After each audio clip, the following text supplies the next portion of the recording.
गुरुर्ब्रह्मा गुरुर्विष्णु गुरुर्देवो महेश्वरः गुरुर्साक्षात् परब्रह्म तस्मै श्रीगुरुवे नमः। ओं गजाननं भूतगणाधिसेवितं कपितजम्बुफलचारुभक्षणं उमासुतं शोकविनाशकारिकं नमामि विघ्नेश्वरपादपङ्कजं। सच्चिदानन्दरूपाय विश्वोत्पत्त्यादिहेतवे तापत्रे विनाशाय श्रीकृष्णाय वयं नमः।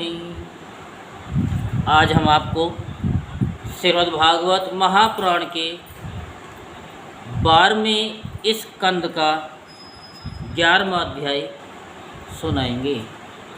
उससे पहले अपनी वाणी को पवित्र करें। अपने अंतःकरण को शुद्ध करने के लिए ओम का उच्चारण करते हैं।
बोल वृंदावन बिहारी लाल की जय। बोल बांके बिहारी लाल की जय। जय जय श्री राधे श्याम, जय जय श्री राधे श्याम, जय जय श्री राधे श्याम। अब आपको हम श्रीमद्भागवत महापुराण के 12वें स्कंद का 11वां अध्याय सुनाते हैं। और जैसे ही ये श्रीमद्भागवत महापुराण का समापन होगा उस दिन से ही आपको योग साधना मूलाधार चक्र कैसे खोलते हैं और मूलाधार चक्र खोलने से क्या फ़ायदे होते हैं वो आपको ऑफलाइन बताएंगे। ऑफलाइन का मतलब यूट्यूब पर नहीं। यूट्यूब के लिए हम अगस्त के बाद में उस वीडियो को डालेंगे बनाकर। तो अब आप भगवान के अंग, उपांग और आयुधों का रहस्य तथा विभिन्न सूर्य गणों का वर्णन सुनिए। शौनक जी ने कहा कि सूत जी, आप भगवान के परम भक्त और बहुयज्ञों में शिरोमणि हैं। हम लोग समस्त शास्त्रों के सिद्धांत के संबंध में आपसे एक विशेष प्रश्न पूछना चाहते हैं, क्योंकि आप उसके मर्मज्ञ हैं। क्या हैं? हम लोग क्रिया योग का यथावत ज्ञान प्राप्त करना चाहते हैं। किसी ने कुछ पूछा? मर्मज्ञ का मतलब है कि किसी चीज़ को अच्छी तरीके से जानना। जैसे कोई पीएचडी करा हो, उस पर पीएचडी समझते हो कि बार बार करते करते फिर उसे देखने की आवश्यकता नहीं पड़ती, वो फटाफट काम करता रहता है कि कोस थीटा का मान क्या है और साइन थीटा का मान क्या है और पाई का मान क्या है, अल्फा बीटा गामा क्या होता है और H2O का मतलब क्या होता है और SO2 का मतलब क्या होता है। ये साइंस की बातें होती हैं कि जो इसको अच्छी तरीके से जानता है तो उसे सूत्र कहिए, समीकरण कहिए, फार्मूला कहिए, कुछ भी कहिए, जब हमको पता चल जाएगा कि इसका अर्थ क्या है और अच्छी तरीके से पता है कि जब भी पूछा जाएगा कि H2O का मतलब क्या है, तो जो जानता है वो स्पष्ट बोलेगा कि हाइड्रोजन के 2 अणु हैं और ऑक्सीजन के 16। अब 16 तो हमने बोला नहीं, H2O बोला है, तो ये 16 कहाँ से आ गया? H2 का मतलब हो गया हाइड्रोजन के 2 का मतलब 2 अणु, ऑक्सीजन वहाँ पे हमने बोला नहीं, वो हिडन है। ऐसे ही कथा में हर चीज़ के गुप्त हैं। जब भी आप कथा सुनते हो तो क्या बोलते हैं कि हम प्रेमवश हो करके आपसे हम गुप्त से गुप्त बात भी आपसे हम कहते हैं, और वो पूछते हैं कि गुप्त भी हो, अगर हम इसके अधिकारी हों तो वो रहस्य हमको बता दीजिए। क्योंकि श्रोता और वक्ता जब तक एक नहीं होंगे तब तक, चाहे वो परमात्मा का हो चाहे वो संसार का हो, वो कार्य कभी भी सिद्ध नहीं हो सकता। क्योंकि जब समझाने वाला अगर सही होगा और सुनने वाला भी अगर सही होगा तो वो बता देंगे। बात समझ में आ रही नहीं? और जब सुनने वाला ही अगर जिज्ञासु नहीं है और वो पूछेगा ही नहीं तो गुरुजी क्यों बताएंगे? गुरुकुल में जाते थे तो उनको गुरुजी बोलते थे, अब स्कूल में जाते हैं तो उनको मास्टर जी बोलते हैं, लेकिन होते वो गुरु ही हैं। तो मर्मज्ञ उन्हीं को कहते हैं कि जो चीज़ें अच्छी तरीके से जान सकें। और आपको यहाँ पर जो ट्रेनिंग दी जा रही है वो यही तो दी जा रही है कि आप इसके मर्मज्ञ हो जाएं। पहले तो आप सुनेंगे, पहले तो सुनना ही पड़ेगा, क्योंकि आप भी कोई वस्तु खरीदते हैं तो पहले तो सुनते हैं, फिर क्या करते हैं, फिर आँखों से देखते हैं, उसके बाद हाथों से, वो फिर आँखों से देखेंगे, फिर हाथ से टटोल करके देखेंगे। जैसे आप सब्ज़ी खरीदते हो, सब्ज़ी वाला कहता है कि आलू है, टमाटर है, बैंगन है, घिया है, तोरई है, कद्दू है, पता नहीं क्या क्या। अब जैसे जैसे वो नाम बोलता चला जाता है वैसे वैसे आपके दिमाग में उसकी छवि आती रहती है। लेकिन फिर आप जा कर के देखते हो दूर से ही देखने में अच्छा होगा या बुरा होगा, तो फिर क्या करोगे? आप हाथ लगा करके देखोगे, दबा दबा करके देखोगे। हमने तो जहाँ तक देखा है, लोग जब घिया खरीदते हैं तो उसमें नाखून गाड़ गाड़ के देखते हैं। अब एक दोस्त से पूछा नाखून गाड़ने का मतलब क्या है, कि भैया जिसमें नाखून घुस गया तो वो समझ लो कि अच्छा है, और जिसमें अगर नहीं घुसा तो भैया तो वो एक बेकार है। तो ऐसे ही गुरुजी होते हैं कि भैया बता रहे हैं, समझा रहे हैं सबको एक साथ। अब किसकी समझ में आ रहा है, किसकी नहीं आ रहा है, गुरुजी तो जानते हैं, लेकिन जब सुनने वाला ही नहीं इससे पूछेगा तो गुरुजी क्यों बताएंगे? तो ऐसे ही आप समझिए कि पहले कानों से सुना, फिर आँखों ने देखा, फिर हाथ ने उसे नाखून चुबा चुबा करके देखा, और फिर उसके बाद में तुलवाया, रेट पूछा क्या भाव है, फिर कहो नहीं जी 1 रुपया कम ले लो, ठीक है। और उसके बाद में तुलवा करके फिर घर पे लिया है,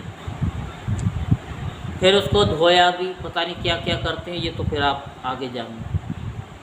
तो क्या है कि पहला काम तो सुनने का है। जब सुन लोगे फिर कहीं आप थोड़े से देखने के अधिकारी हो जाओगे, कि क्योंकि मन में भाव आएगा कि जब इस परमात्मा की बात ही बताऊं, कि जब परमात्मा की रचना इतनी सुंदर, वो कितना सुंदर होगा, ठीक है। अभी तो हम सुनने हैं, तब वो इतना सुंदर है और अच्छा लग रहा है, मन करता है उसे छू ले, लेकिन जब वो दिखाई देगा तो वो कितना सुंदर होगा, सोचने की बात। तो फिर वो जिज्ञासा होगी कि हमें उसको देखना है, और जब देखना है तो फिर क्या करना पड़ेगा? फिर उसके लिए आपको मूलाधार चक्र एक्टिवेट करवाना पड़ेगा। 7 चक्र होते हैं, वो चक्रों पे काम होता है, जो राजा परीक्षित का हुआ था। अब वो जहाँ पे नहीं, सब बताया भागवत में ही है, बताया ना, मूलाधार चक्र, स्वादिष्ठान चक्र और मणिपुर चक्र, विशुद्धि चक्र, आज्ञा चक्र और सहस्त्रार चक्र। तो इनके बारे में फिर वो जानना पड़ता है। जब इनको हम खोलते चले जाते हैं तो सबसे पहला तो ये है कि हमारा ऑरा चेंज होता चला जाता है। जब मणिपुर चक्र खुलता है तो सारे कार्य हमारे सिद्ध होते चले जाते हैं संसार के। फिर उसके लिए ये नहीं करना पड़ता कि हमें इसको ये करना है, हमें ये करना है, हमें ये करना है, वो करना है, फिर तो ऑटोमेटिक ही काम होते हैं। और मूलाधार चक्र से क्या है, विस्तार पूर्वक बताएंगे, और बताएंगे कि आपको कराएंगे भी, और जब कराएंगे तो आप खुद अपना अंतर समझेंगे। तो हम लोग क्रिया योग का यथावत ज्ञान प्राप्त करना चाहते हैं। बात समझ आ गई? क्रिया योग कि वो ऐसी कौन सी क्रिया है, मूलाधार चक्र खोलने की कौन सी क्रिया है, कहाँ पर होती है, कैसे होती है, क्यों होती है, वो सब कुछ बताया जाएगा। क्योंकि उसका कुशलतापूर्वक ठीक ठीक आचरण करने से मरण धर्मा पुरुष अमर तत्व प्राप्त कर लेता है। ये सब उसी पे चल रहा है, जो अभी आपको बताया तो वही चीज़ आ गई। अतः आप हमें ये बतलाइए कि 5 रात्रादि तंत्रों की विधि जानने वाले लोग केवल श्री लक्ष्मीपति भगवान की आराधना करते समय किन किन तत्वों से उनके चरणादि अंग, गरुड़ादि उपांग, सुदर्शन आदि आयुध और कौस्तुभ आदि आभूषणों की कल्पना करते हैं। भगवान आपका कल्याण करे। सूत जी ने कहा कि सोनक जी, ब्रह्मादि आचार्यों ने, वेदों ने और 5 रात्रादि तंत्र ग्रंथों ने विष्णु भगवान की जिन विभूतियों का वर्णन किया है मैं श्री गुरुदेव के चरणों में नमस्कार करके आप लोगों को वही सुनाता हूँ। भगवान के जिस चेतनाधिष्ठित विराट रूप में ये त्रिलोकी दिखाई देती है, वह प्रकृति, सूत्रात्मा, मैं तत्व, अहंकार और पंच तन्मात्रा, इन 9 तत्वों के सहित 11 इंद्रियां तथा पंचभूत, इन 16 विकारों से बना हुआ है, जिनके बारे में मैं आपको विस्तार पूर्वक कई बार बता चुका हूँ। बताया कि नहीं बताया? ये भगवान का ही पुरुष रूप है। पृथ्वी इसके चरण हैं, स्वर्ग मस्तक है और अंतरिक्ष नाभि है, सूर्य नेत्र हैं और वायु नासिका है और दिशाएं कान है, प्रजापति लिंग है और मृत्यु गुदा है, लोकपालगण भुजाएं हैं, चंद्रमा मन है। जिसका चंद्रमा खराब हो जाता है उसका मन भी खराब हो जाता है। और यमराज वो हैं और लज्जा ऊपर का होठ है और लोभ नीचे का होठ है। चंद्रमा की चांदनी दंतावली है और भ्रू मुस्कान है, वृक्ष रोम है और बादल ही विराट पुरुष के सिर पर उगे हुए बाल हैं। अब ये सारे शरीर पे ही आपको बता दिए। पहले आपको वैसे बताया था, अब ऐसे बता दिए। शौनक जी, जिस प्रकार ये व्यष्टि पुरुष अपने परिमाण से 7 वित्तेका, उसी प्रकार वह समिष्ट पुरुष भी इस लोक संस्थिति के साथ अपने 7 वित्तेका का है। स्वयं भगवान अजन्मा हैं। वे कौस्तुभमणि के बहाने जीव चैतन्य रूप आत्म ज्योति को ही धारण करते हैं और उसकी सर्व व्यापनी प्रभा को ही वक्ष स्थल पर श्री वत्स रूप से वे अपनी सत्व रज आदि गुणों वाली माया को वनमाला के रूप से, छंद को पीताम्बर के रूप से तथा आओ में इन 3 मात्रा वाले प्रणव को यज्ञोपवीत के रूप में धारण करते हैं। देवादिदेव भगवान सांख्य और योग रूप मकराकृत कुंडल तथा सब लोगों को अभय करने वाले ब्रह्मलोक को ही मुकुट के रूप में धारण करते हैं। मूल प्रकृति ही उनकी शेष सैया है जिस पर वे विराजमान रहते हैं, जिस पर वे विराजमान रहते हैं। आज घर पर चर्चा चल रही थी विराजमान की। सब भगवानों के पास में सब वाहन हैं। सबके पास में वाहन है कि नहीं है? भोले बाबा नंदी पर, माता जी पे शेर की सवारी है? सारे भगवानों के पास में कोई ना कोई सवारी है, ठीक है। लेकिन कृष्ण भगवान के पास कोई सवारी है क्या? कहीं है? नहीं, सब भगवानों के पास में है, लेकिन कृष्ण भगवान के पास कोई सवारी है? सुनी हो तो बता दो। यूट्यूब वालों से भी कह रहा हूँ, अगर आपको पता हो तो हमको ज़रूर बता देना कृष्ण भगवान की क्या सवारी है, ठीक है। पर आपको तो मालूम नहीं क्या सवारी। तो अब यही तो खोजने वाली बात है। ये तो हमको भी नहीं पता था, ये तो घर पे चर्चा हो रही थी घूमते फिरते ही चर्चा हो जाती है। ये नहीं कि हम बैठते हैं खाली, ना उनके पास समय ना हमारे पास समय। वो अपने काम में लगे रहते हैं, हम अपने काम में लगे रहते हैं, हम अपने सॉफ्टवेयर में काम करते हैं। तो वही चीज़ है। तो उन्होंने कहा हाँ, वो भी आपकी तरह ही है, कुछ न कुछ ज़रूर कहते खोजबीन करते रहती हैं। आई समझ में? तो सबके पास वाहन है, कृष्ण भगवान के पास नहीं है। और उन्हीं से ही वाहनों को देख देख करके ये सारे वाहन बन चुके, क्योंकि उस समय पेट्रोल डीजल तो था नहीं, जो उन्होंने बताया, मैंने नहीं, इथेनॉल भी नहीं था। तो इनकी सवारी थी। आज कौन कर रहा है इनकी सवारी? है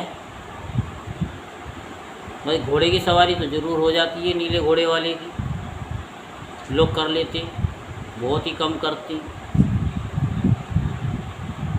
तो जिस पर वे विराजमान रहते थे और धर्म ज्ञान आदि युक्त सत्व गुण ही उनके नाभि कमल के रूप में वर्णित हुआ है।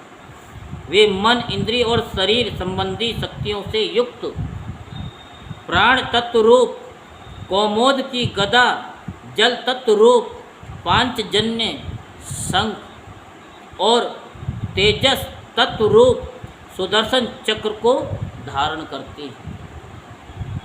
आकाश के समान निर्मल आकाश, स्वरूप खड़ग, तपों में अज्ञान रूप ढाल, काल रूप सारंग धनुष और कर्म का ही तर्कस धारण किए हुए हैं।